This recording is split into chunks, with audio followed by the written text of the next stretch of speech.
Hello, this is Annie, and I am back in Veronaville for some more speed building.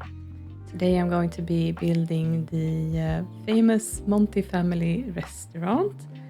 That's one of the musts that I have to set up before starting this after all.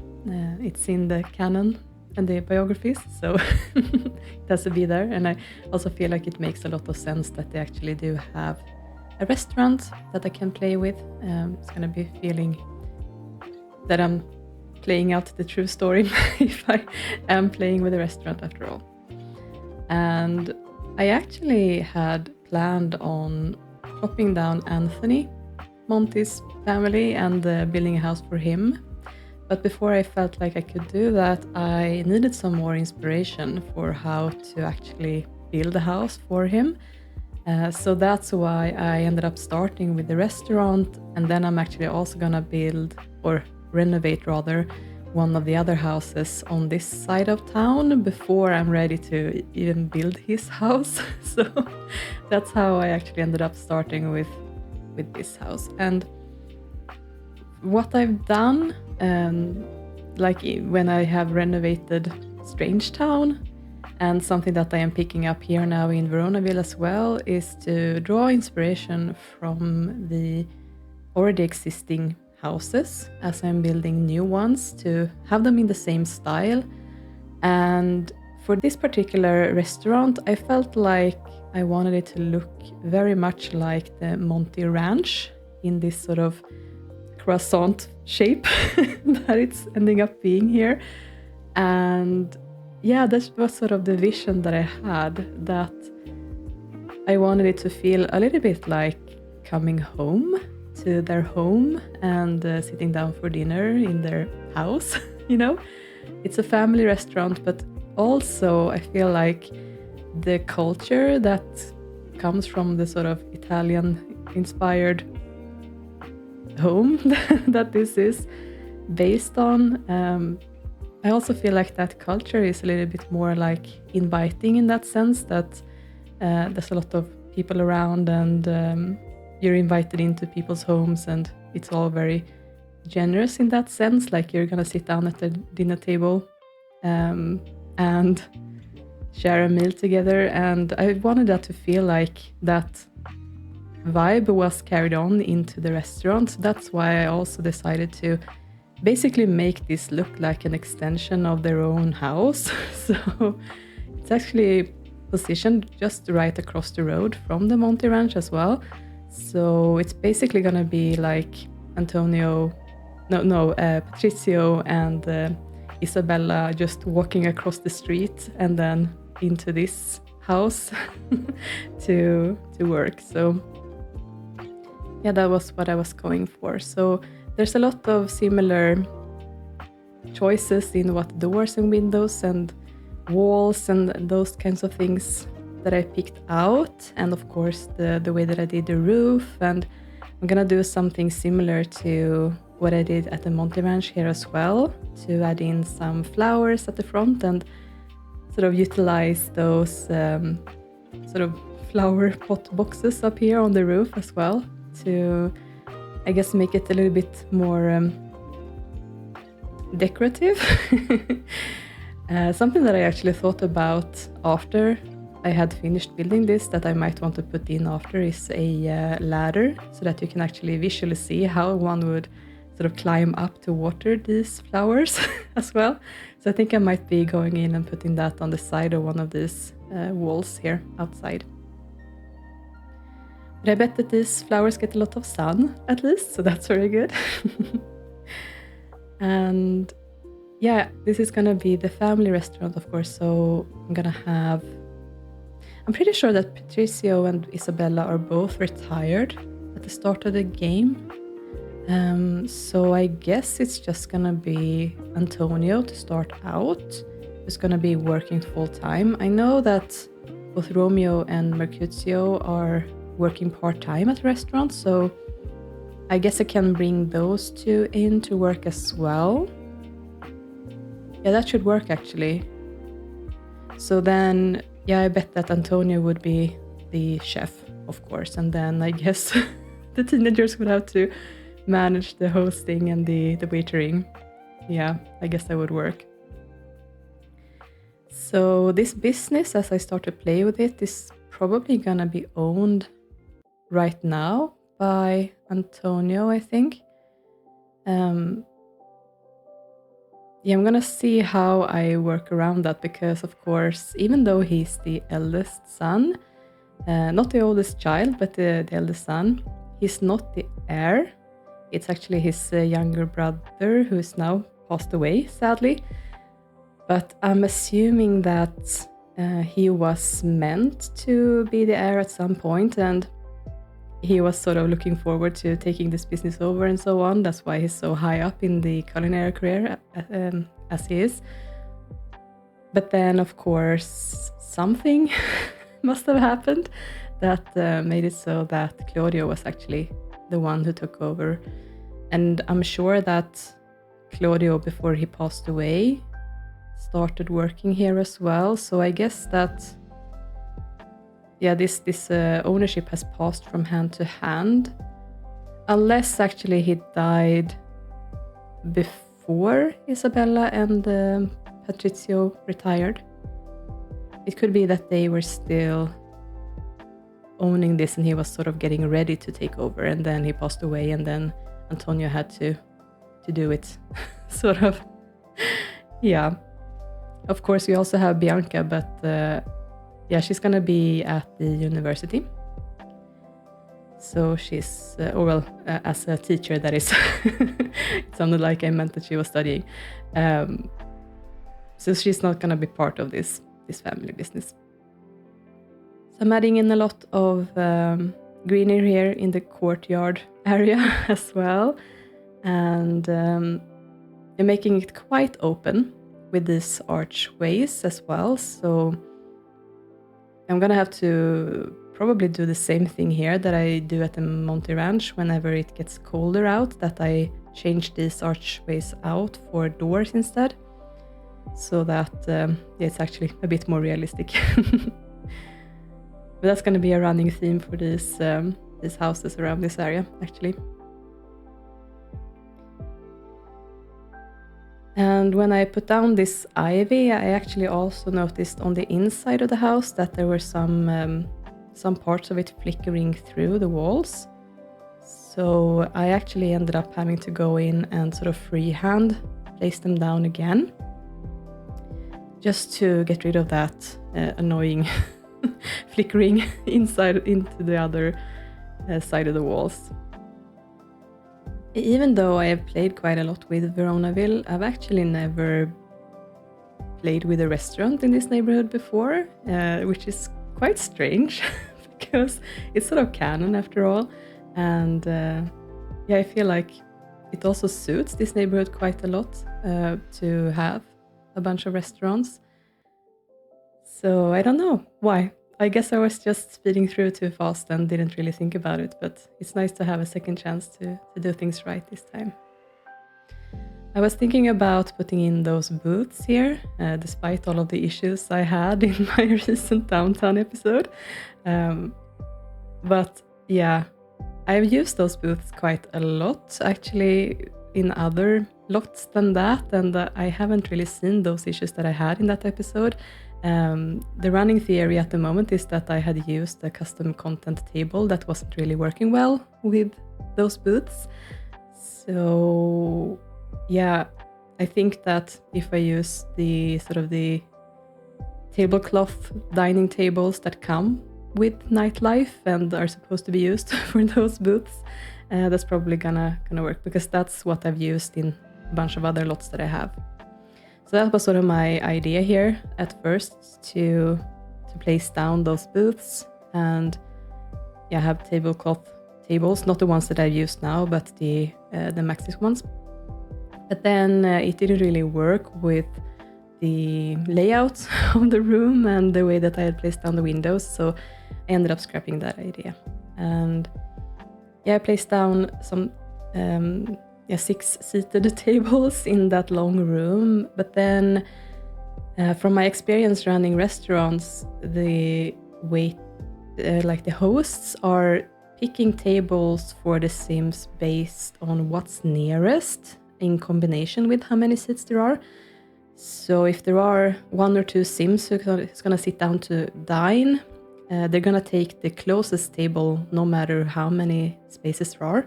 But of course, if there's a group of, well, for example, 6 Sims, then the waiter is gonna, the host is gonna look for a table with 6 seats. So taking that into consideration, I was very careful about placing down tables that only had 2 seats closer to the host podium. That way I can make sure that groups of 1 or 2 Sims are actually seated down there, leaving space open for larger groups, so that when I actually come to this lot to have my Sims dine out, even if I have a larger group of Sims, they're not gonna end up being unable to eat because there's no table big enough for them, you know? So yeah, that was sort of my idea why I had to place down those kinds of table here in the courtyard. And yeah, it also allowed me to make use of that space as well, because otherwise it could have been a little bit empty, I guess.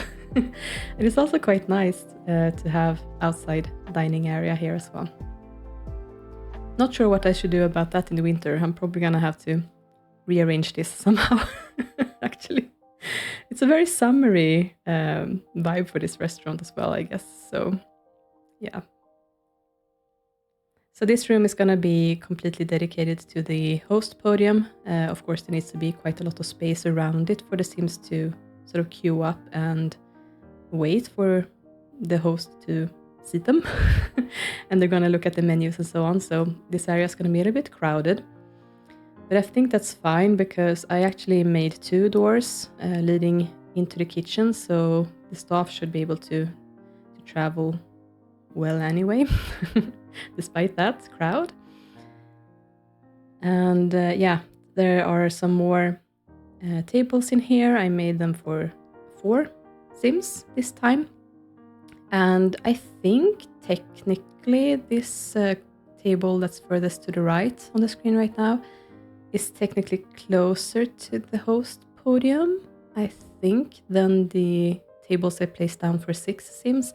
So hopefully they're gonna put down groups of 4 here first before picking the 6 chair tables. I'm gonna have to see when I play this of course. And as for what food to serve, it's gonna be Italian style, I guess. It makes the most sense to do that, I think. I have some custom content lasagna that I'm gonna serve. It's probably gonna be pretty similar to the menu that I have for Trattoria di Carbo in Pleasant View, Goopy Jill's Carbo's restaurant. So yeah, probably gonna just copy paste that menu, to be honest. And I really enjoyed putting in this kind of old-timey sort of Mediterranean style artwork in here as well, because that made me think about Shakespeare for some reason. I don't know, it's something about those character shots there in those frames that just makes me think about, well, sort of the movie adaptation of Much Ado About Nothing, for example. It draws my mind back to that. And this, of course, is going to be the place where Antonio spends most of his time when he's here. I'm going to have to think about also what to do about Mercutio and Romeo when they have started studying at university. Of course, Antonio's own children are going to be teenagers at some point as well, so it might be the case that they take over while Mercutio and Romeo are finishing up their studies, possibly. I'm gonna have to keep thinking about that. It also depends on what those 2 are gonna turn out like, what their interests are, and sort of what I'm gonna do with them. I think it's actually gonna be a bit interesting to follow along this restaurant as the neighborhood expands and the Monty family grows bigger, no doubt. Because of course all of the teenagers and children now are gonna have children of their own, and it's all gonna expand. So it might end up being the case eventually that it's gonna be a little bit competitive within the family who gets to work here and who can't fit into it, because of course, at least at the size it is at the moment, I think a maximum of 3 Sims, or maybe maximum of 4 if, yeah, at some point maybe I have an owner who doesn't have any task at all, so the owner is just moving around with the guests and sort of selling, like throwing them into the restaurant and talking to guests and, you know, doing those kinds of things. I guess a maximum of 4 is gonna be the case then. Or yeah, it depends also how it's running. If I have a lot of guests, maybe I need 2 waiters at some point as well. So I don't know. But at least as the family is gonna be bigger, it's gonna be more people to compete for these very few spots. So it's gonna be interesting to following that along. And it's actually a good thing too, I think, because that makes it so that, you know, hopefully only the Sims who actually wants to work here gets to work here, and then the Sims who really wants to do something else can do that. If it's too few Sims, of course, everyone has to pitch in. So even though if they don't want to work at the restaurant, they're sort of gonna have to do it. So it's more humane that way as well, if there's a lot of family members, I suppose. It's also fun to kind of imagine what this place would have been like back when the Montys first started out the business, because I suppose that must have been maybe generations ago. I know that there's this drama going on between Patricio and Isabella and the consort, that the consort and Patricio were working together at some point. But he would have been working at the family restaurant, I'm supposing. But then maybe that could have also been at another restaurant, I suppose. It could have been also during their sort of college years, as they were sort of working in other places to get experience, and they ended up at the same place as well. Because I can't really see...